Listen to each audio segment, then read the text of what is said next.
నమస్తే, welcome to Magnet TV. నేను మీ కృష్ణవేణి. సెప్టెంబర్ 2, 2009 వైఎస్ రాజశేఖర రెడ్డి గారు మరణించిన రోజు. 16 సంవత్సరాలు పూర్తవుతున్నా ఇప్పటికీ ఆయన చేసిన మంచి, ఆయన పథకాలు, ఆయన నాయకత్వ లక్షణాలు తెలుగు ప్రజల గుండెల్లో చిరస్థాయిగా ఇప్పటికే కాదు ఎప్పటికీ ఉంటాయి. అయితే ఆయన మరణం చుట్టూ అనేక వార్తలు, అనేక అపోహలు ఇవన్నీ అల్లుకున్నాయి. ఎందుకు అంటే ఆయన అనుకోకుండా వెళ్ళడం, హెలికాప్టర్ కూలడం, చనిపోవడం, ఇదంతా ఆయన అభిమానులు జీర్ణించుకోలేని విషయం. దాని చుట్టూ రాజకీయం కూడా నడిచింది. ఈ అంశం గురించి డీటెయిల్డ్గా మనకి ఎక్స్ప్లెయిన్ చేయడానికి ఈ సెప్టెంబర్ 2, 2009 ఆ వార్తలు జరుగుతున్న సంఘటనలో ఆయన అక్కడ ఉన్నారు అండ్ ప్రత్యక్ష సాక్షిగా కూడా మనం చెప్పొచ్చు. సీనియర్ జర్నలిస్ట్ రైటర్ మహర్షి గారే మాట్లాడతాం. సార్ నమస్తే. నమస్తే సార్, రాజశేఖర రెడ్డి గారి వార్త వచ్చి దాదాపు తెలుగు రాష్ట్రాలంతా కన్ఫ్యూజన్లో ఉన్న టైంలో మీరు దగ్గరుండి ఆ వార్తలంతా కవర్ చేస్తున్న టైం కదా సార్.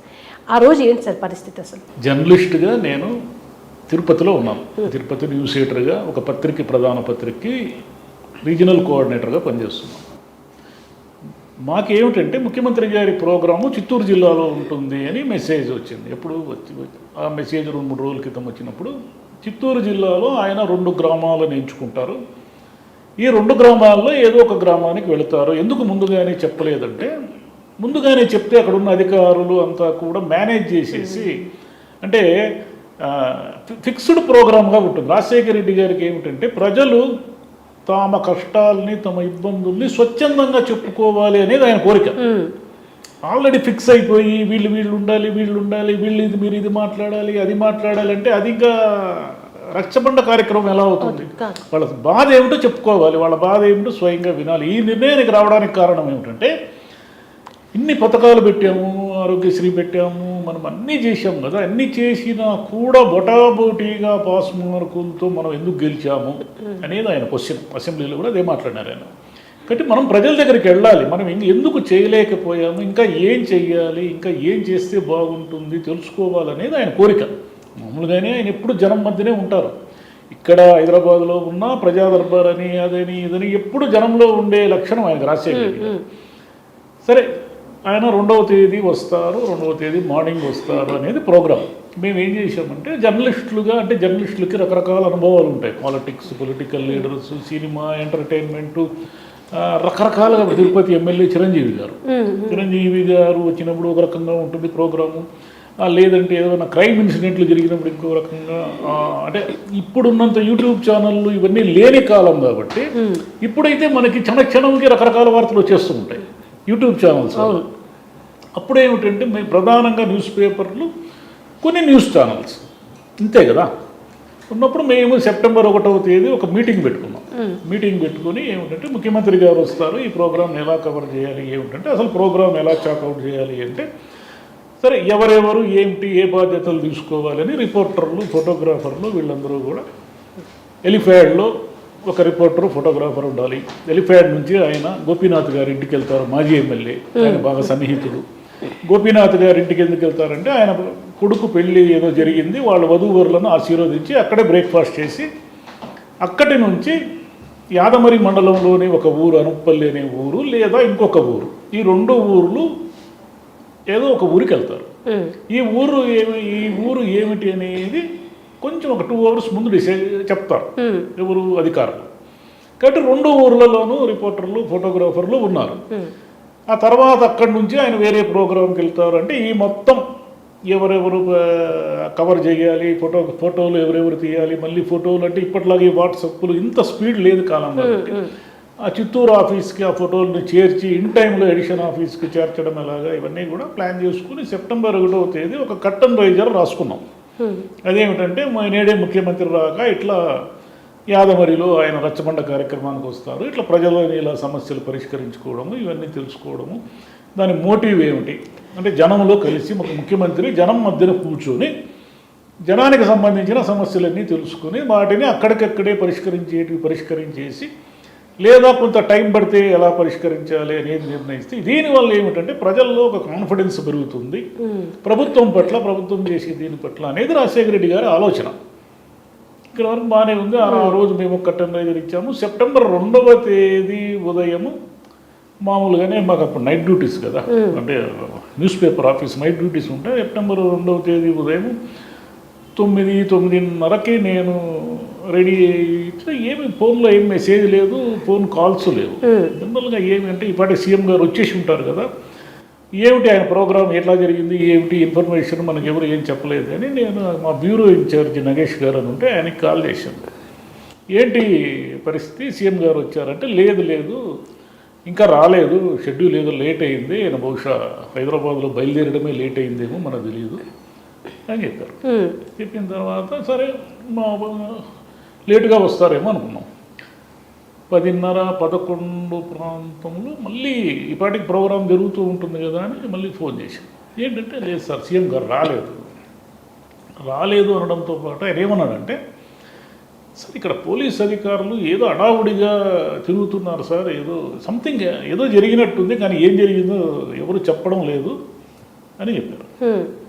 ఏం జరిగి ఉంటుంది అంటే మొత్తం మీద మనకు కొంచెం టైం గడిచే కొద్దీ రాజశేఖర రెడ్డి గారు లేటుగా బయలుదేరారేమో అనుకున్నాం. ఫస్ట్ లేటుగా బయలుదేరారు అనుకున్న వాళ్ళు మళ్ళీ ఏమని అనుకున్నారు అంటే, లేదు ఇది వెదర్ క్లియర్గా లేదు కాబట్టి వెదర్ ప్రాబ్లం వల్ల కొంత డిలే అయ్యే అవకాశం ఉంది హెలికాప్టర్ అని అనుకున్నారు. ఈ 2 అయిన తర్వాత మెల్లిగా ఎలిఫాడ్ నుంచి నాయకులందరూ వెళ్ళిపోవడం మొదలైంది. గోపీనాథ్ గారి ఇంటికి నేరుగా వస్తారట, ఇక్కడ ఏం ఉండక్కర్లేదులే అన్నట్టుగా. అంటే ఏదో ప్రోగ్రామ్ ఏదో మారిందేమో అనుకున్నారు. అంటే ఎక్కువ లేట్ లేకుండా, అంటే అక్కడ వెళ్ళాలి కదా రచ్చకొండకి. టైం అయ్యే కొద్దీ ఏమైందంటే రకరకాలుగా వార్తలు వస్తున్నాయి. అంటే లేదు ఆయన ఎక్కడో ఎమర్జెన్సీ ల్యాండింగ్ చేశారు అని ఒక వార్త వచ్చింది. అప్పుడు మళ్ళీ మా రిపోర్టర్లని, బ్యూరో ఇన్ఛార్జ్ని వీళ్ళందరినీ కన్సల్ట్ అయితే, లేదు సార్ ఈ ప్రోగ్రామ్ క్యాన్సిల్ అయ్యింది, క్యాన్సిల్ అయ్యి ఇప్పుడు పోలీసు అధికారులకు ఏదో ఇన్ఫర్మేషన్ వచ్చింది, ఎమర్జెన్సీ ల్యాండింగ్ అయింది, ఏదో క్లైమేట్ బాగాలేదు కదా, వర్షం వస్తూ ఉండింది, దీనివల్ల అని అనుకున్నాం. సరే అనుకున్నాం. టైం అయ్యే కొద్దీ అర్థమైంది ఏమిటంటే ఆ హెలికాప్టర్ మిస్ అయింది అనేది అర్థమైంది. అంటే ముఖ్యమంత్రి గారి ప్రోగ్రాము కోసము అన్ని ఏర్పాట్లు, అంటే ఒక జర్నలిస్ట్, అంటే ఒక న్యూస్ పేపర్ ఎలా కవర్ చేస్తుంది, ఒక న్యూస్ పేపర్ ఎలా ప్లాన్ చేస్తుంది, ఇవన్నీ చాలా ప్రోగ్రామ్స్ అంత మనం చేసి ఉంటాం కదా, ఇవన్నీ ఒక ఎత్తు అయితే ముఖ్యమంత్రి గారి ప్రోగ్రామే లేకుండా పోతే అసలు ఏం జరుగుతూ ఉంది అనే ఒక కన్ఫ్యూజన్ వచ్చింది మనకు. అది ఏమిటి ఎవరికి అర్థం కాదు, మాకే కాదు, ఏ న్యూస్ ఛానల్కి ఏ న్యూస్ పేపర్కి కూడా ఒక అర్థం కాని కన్ఫ్యూజన్ వచ్చింది. రాజశేఖర రెడ్డి గారు హైదరాబాదులో బయలుదేరిన రాజశేఖర రెడ్డి గారు ఎందుకు చిత్తూరు ఎలిఫాడ్కి చేరుకోలేకపోయారు, మధ్యలో ల్యాండ్ అయ్యి ఉంటే ఏమీ ఇన్ఫర్మేషన్ ఎందుకు రావడం లేదు, ఎక్కడ ల్యాండ్ అయ్యారు అంటే అప్పుడేమన్నారంటే, లేదు పోలీస్ అధికారులకు తెలుసు, ఒకవేళ నక్సలైట్ ప్రాబ్లమ్స్ ఇలాంటి ఏమైనా ఉంటాయి కాబట్టి లీక్ చేయడం లేదు ఎక్కడ ల్యాండ్ అయ్యారు, ఆయన్ని సేఫ్గా హైదరాబాద్ చేర్చిన తర్వాత లీక్ చేస్తారు అని చెప్పారు. ఈలోగా కొన్ని న్యూస్ ఛానల్స్ ఇవి తికమక కథనాలన్నీ వచ్చున్నాయి, లేదు ఆయన ఇల్లు చేరారు, హైదరాబాద్ చేరారు, ఇలా వచ్చాయి. ఇలా వస్తే ఒక సేఫ్ సైడ్ ఏమనుకుంది. మధ్యాహ్నం 2, 3 అయ్యే కొద్దీ అందరికీ ఇంక టెన్షన్, అధికారులు అందరూ టెన్షన్లో ఉన్నారు, నాయకులందరూ కూడా మెల్లిగా డిస్పర్స్ అయ్యి ఏమి చేయాలో అర్థం కాని పరిస్థితుల్లో ఉన్నారు. ఆయన కోసం ఆయనకు స్వాగతం పలకడానికి ఆయనతో పాటు అక్కడ ఉన్న చిత్తూరు జిల్లా మంత్రులు గల్లా కుమారి గారు, కరుణాకర్ రెడ్డి గారు వీళ్ళంతా ఉన్నారు కదా. వీళ్ళంతా ఏమిటంటే యాదమరిలో ఆయన ప్రోగ్రామ్కి అటెండ్ అయ్యి ముఖ్యమంత్రితో పాటు ఇలా అనుకున్నారు, ఇదంతా ప్లానింగ్ ఉంది. ఈ ప్లానింగ్ అంతా కూడా డిస్టర్బ్ అయిపోయింది. ఎవరికి ఏం చేయాలో అర్థం కావడం లేదు. ఇలా నడుస్తూ ఉండగా రోషయ్య గారు మొదటిసారి, అంటే ఈ ఊహాగానాలన్నిటికీ రోషయ్య గారు న్యూస్ ప్రెస్ మీట్ పెట్టి చెప్పిన తర్వాత అందరికీ అర్థమైంది, ఎక్కడో ల్యాండ్ అయ్యింది, ఎక్కడో ఎమర్జెన్సీ ల్యాండ్ చేశారు, కానీ ఎక్కడున్నారు ఏమిటి అనేది ఎవరికీ తెలియదు. ఈవెన్ గవర్నమెంట్కి కూడా ట్రేస్ అవుట్ లేని పరిస్థితుల్లో ఉంది. దీనికి కూంబింగ్ ఆపరేషన్స్ స్టార్ట్ అవుతున్నాయి అనేది అర్థమైంది. ఇప్పుడు చాలామందికి టెన్షన్, చాలామంది ఏడుస్తున్నారు. ఈ రోడ్ల మీద కార్యకర్తలంతా కూడా వాళ్ళకి ఏం అర్థం కాలేదు. మామూలు చిత్తూరు జిల్లా స్ట్రాంగ్, రాజశేఖర రెడ్డి గారికి స్ట్రాంగ్ హోల్డ్ అది. ముఖ్యమంత్రిగా ఆయన చేసిన, మునుపు చేసిన ఇవన్నిటికి తోడు మళ్ళీ రెండోసారి అధికారంలోకి రావడం, ఇదంతా కూడా కాంగ్రెస్ శ్రేణులకి, కాంగ్రెస్ కార్యకర్తలకి రాజశేఖర రెడ్డి గారు అంటే ఒక కొండంత అండలాగా ఉన్నారనమాట. అలాంటిది తమ ఊరికి వస్తున్న రాజశేఖర రెడ్డి గారు మిస్ అయినారు అనేసరికి మనకి వస్తున్న వార్తలు ఏమిటంటే యాదమరి మండలం వీళ్ళంతా కూడా జనం విపరీతంగా టెన్షన్ పడి ఏడుస్తున్నారు, జనం రోడ్ల మీదకి వచ్చి పూజలు చేయడం ఇవన్నీ చూస్తున్నారు అని వచ్చింది. ఈలోగా మెడ్రాస్ చెన్నై నేవీ నుంచి కూంబింగ్ ఆపరేషన్ హెలికాప్టర్లు బయలుదేరినాయని తెలిసింది. ఈ హెలికాప్టర్లు బయలుదేరి ఏం చేశాయంటే రేణిగుంటలో ఫ్యూలింగ్కి ఆగాయి, అంటే ఇది ఫ్యూయల్ తీసుకోవడానికి ఆగాయి. మనకు వచ్చిన ఇన్ఫర్మేషన్ ఏమిటంటే వాళ్ళు రేణిగుంటలో ఆగినటువంటి నేవీ ఆఫీసర్లు అనుమానాలు వ్యక్తం చేస్తున్నారు. ఎందుకంటే ఇంతసేపు ఎలాంటి సిగ్నల్ అందలేదంటే క్రాష్ అయ్యే అవకాశం ఉంది అనేది ఇన్ఫర్మేషన్. కానీ దాన్ని జస్ట్ ఎవరు దాన్ని లీక్ చేయలేదు, ఏ న్యూస్ ఛానల్లో కూడా లీక్ కాలేదు. ఎందుకంటే తొందరపాటు చేస్తే చాలా ప్రమాదకరమైన విషయం కదా. కానీ నేవీ అధికారులు అనుమానం వ్యక్తం చేసినట్టు మాత్రం నిజం అది. ఎందుకంటే రేణిగుంటలో వాళ్ళని కలిసిన వాళ్ళకి వాళ్ళు చెప్పారు, లేదు సంథింగ్ రాంగ్, ఇది మీకు 50-50 ఛాన్సెస్, క్రాష్ అయ్యే అవకాశాలు 50% ఉన్నాయి. ఎందుకంటే ఎలాంటి సిగ్నల్ లేకపోవడం అంటూ జరగదు. ఒకవేళ సేఫ్గా ల్యాండ్ అయ్యి ఉంటే ఏదో ఒక లింక్ వస్తుంది దానికి అన్న, ఎందుకంటే అలా అనుకున్నారు. ఫైనల్గా మనకి ఏం జరిగిందంటే ఇంక తెల్లవారేసరికి ఈ కూంబింగ్ ఆపరేషన్స్లో మనకు క్లియర్గా అర్థమైంది ఏమిటంటే లేరు అని అర్థం. కానీ నా కళ్ళతో చూశాను, అంటే రోడ్ల మీద విపరీతంగా ఆయన ఫోటోలు పెట్టుకొని ఏడవడం అనేది చాలా ఎన్టీఆర్ గారికి చూశాను, రాజశేఖర రెడ్డి గారికి చూశాను. ఎన్టీఆర్ గారి సహజ మరణమే అయినప్పటికీ ఆ రోజు ఆయన చనిపోయిన రోజు పెద్ద ఫోటోలు పెట్టి జనం ఏడుస్తూ ఉండడం చూశాను. తర్వాత రాజశేఖర రెడ్డి గారు హఠాత్తుగా చనిపోయేసరికి అది ఎవరికి డైజెస్ట్ కాకపోవడంతో విపరీతంగా ఆయన కోసం దుఃఖించారు. అంతమంది ఆయన కోసం చనిపోయారు. దాంట్లో వాస్తవాలు ఉన్నాయి, ఊరికే ప్రత్యర్థులు ఏదో అంటారు కానీ అవన్నీ సహజ మరణాలను కూడా అకౌంట్లోకి వేశారు అది ఇది అంటారు కానీ లేదు. అది ఆయన కోసం విపరీతంగా దుఃఖించిన మాట వాస్తవము, ఆయన కోసం చనిపోయిన వార్తలు కూడా నిజమే. కానీ అంటే అపోహలు ఉన్నాయి కదా సార్, ఆ హెలికాప్టర్ ఎక్కేది కాదని అంతకుముందు వేరే అనుకున్నారు, సడన్గా ఇది మార్చారు, దీని వెనుక కుట్ర ఉంది, కొంతమంది ఏమో ఆయనకు సంబంధించిన వాళ్ళు చంపారని, కొంతమంది ప్రత్యర్థులు చంపారని, ఇలా ఆయన మరణం చుట్టూ ఇన్ని వార్తలు రావడానికి కారణం అంటే ఏమిటంటే ఒక గొప్ప నాయకులు ఎప్పుడైనా విమాన ప్రమాదాల్లో చనిపోతే ఇలాంటి కథనాలు వస్తాయి. ఎందుకు వస్తాయంటే దాంట్లో నిజం ఉండొచ్చు, నిజం ఉండకుండా పోవచ్చు. ఎందుకు వస్తాయంటే ఈ హెలికాప్టర్ కానీ విమానాలు కానీ జరిగే ప్రమాదాలలో ఎవరు బతకపోవడం వల్ల అక్కడ ఏం జరిగిందో ఎవరికీ తెలియదు. అవును, మనకున్న ఆధారాలు ఏమిటి? ఆ బ్లాక్ బాక్స్ ఏదో సంభాషణల ఆధారంగా ఆ ఏదో ఉంటుంది, డేటా ఉంటుంది. దీని ఆధారంగా వాళ్ళు చివరిలో ఏం మాట్లాడుకున్నారు అనే దాన్ని బట్టి ఈ ప్రమాదం ఎలా జరిగింది అనే దాన్ని అంచనా వేస్తారు. కానీ పెద్దవాళ్ల మరణాలకు సంబంధించి అసలు ఏం జరిగిందో ఎప్పటికీ బయటికి రాదు. ఎక్కడైనా చూడండి, సంజయ్ గాంధీ చనిపోయిన తర్వాత ఏం జరిగిందో ఎవరికి తెలియదు. జియాఉల్ హక్ పాకిస్తాన్ అధ్యక్షుడు చనిపోయినప్పుడు నిజంగానే ఆ విమాన ప్రమాదం ఎలా జరిగిందో ఎవరికి తెలియదు. అట్లా రాజశేఖర రెడ్డి గారి మరణం కూడా ఇప్పటికీ అనేక అనుమానాలకు తావిస్తూ ఒక దశలో ఆయన మరణానికి ప్రధాన వాళ్ళు కారణం అంటూ దాడులు కూడా జరిగాయి. మీకు తెలుసు అది, ఒక సంస్థ మీద దాడులు కూడా జరిగాయి. అక్కడ ఏం జరిగిందంటే ఆయన వెళ్ళాల్సిన హెలికాప్టరు ఆ టైంకి రాదని ఆయన పాత హెలికాప్టర్ని, ఆ బెల్ హెలికాప్టర్ని ఎక్కడం అనేది తప్పు అనేది ఒక అచ్చరం. ఎందుకంటే దానికి 2 ఏళ్లుగా ఫిట్నెస్ సర్టిఫికేట్ లేదు అనేది ఒక వార్త, ఒక ఇంగ్లీష్ మ్యాగజైన్లో వచ్చిన వార్త అది.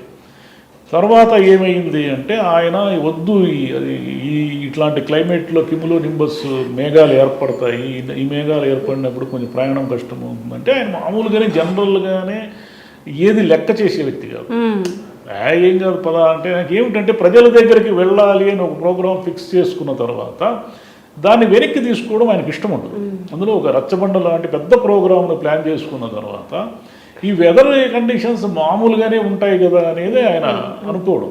సరే, ఆ హెలికాప్టర్ ఎక్కారు. ఆయన ఎక్కిన తర్వాత కృష్ణానది కూడా సేఫ్గానే దాటారు. కృష్ణానది కూడా సేఫ్గా దాటిన తర్వాత ఆ నల్లమల అడవుల దగ్గర ఆ మేఘాలలోకి ఎంటర్ అయినప్పుడు ఆ మేఘాల లక్షణం ఏమిటంటే అవి కిందికి నెడుతూ ఉంటాయి, టర్బులెన్స్ అంటారు కదా, గాలి వేగము నెడుతూ ఉన్నప్పుడు వీళ్ళు ఆ హెలికాప్టర్ని పైకి లేపినప్పుడు ఆ మేఘాల మధ్యలో ఏదో చెట్టు ఏదో కనపడక ఢీకొట్టారు అనేది ఒక కథనం.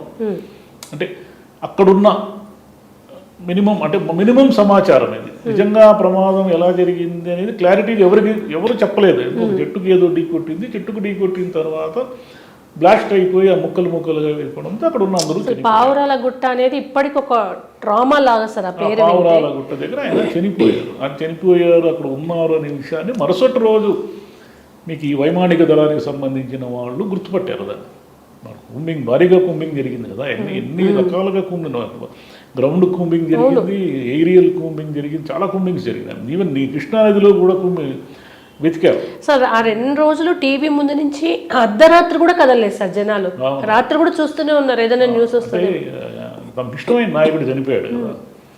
ఇంకోటి ఏమిటంటే, ఇంకొక కథనం ఏమిటంటే, అక్కడ వీళ్ళు సేఫ్టీ ఆఫీసర్ ఆయన దగ్గర ఉన్న రివాల్వర్లో 2 బుల్లెట్లు మాయమయ్యాయి అనేది ఒక కథనం. దాని మీద కూడా ఏమీ ఫర్దర్ విచారణ ఏమీ తేలలేదు. అంటే ఏమీ తేలలేదు. అది లేదు, ఆయన మరణం సహజం కాదు, ఆయన్ని అడ్డు తప్పిస్తే చాలామందికి ప్రయోజనాలు ఉన్నాయి కాబట్టి అడ్డు తప్పించారు అనేది ఒక కథనం. అంటే ఏదో ఒక పెట్రో కంపెనీకి ఆయన ఏదో అడ్డు తగిలాడని, వాళ్ళే చంపించారు అనేది ఒక కథనం వస్తే ఆ షాపింగ్స్ ఏమంటారు సూపర్ మార్కెట్ల మీద దాడులు జరిగాయి. మళ్ళీ వాళ్ళు ఒక టీవీ ఛానల్ మీద క్రిమినల్ కేసు వేశారు. తర్వాత మాకేం సంబంధం లేదని ఆయన వచ్చి చెప్పాడు. ఇవన్నీ జరిగాయి. ఇట్లా రకరకాల కథనాలు ఉన్నాయి. కానీ మరణం అయితే చనిపోవడం అయితే చనిపోయారు. ఎలా అనేది ఒక క్వశ్చన్. ఆయన ఆ రోజు అసలు బయలుదేరకుండా ఉంటే బాగుండేదేమో, అసలు వెదర్ రిపోర్టు రాంగ్ అంటే సరిగ్గా అంత సురక్షితం కాదు అని వచ్చినప్పుడైనా ఆయన ఆగిపోయి ఉండాల్సిందేమో, ఇలాంటి ఇంకా ఇలా జరగకుండా ఉండాల్సిందేమో అని ఎంత ఆలోచించినా అవన్నీ జరిగిపోయిన తర్వాత ఇంకేం మాట్లాడేది.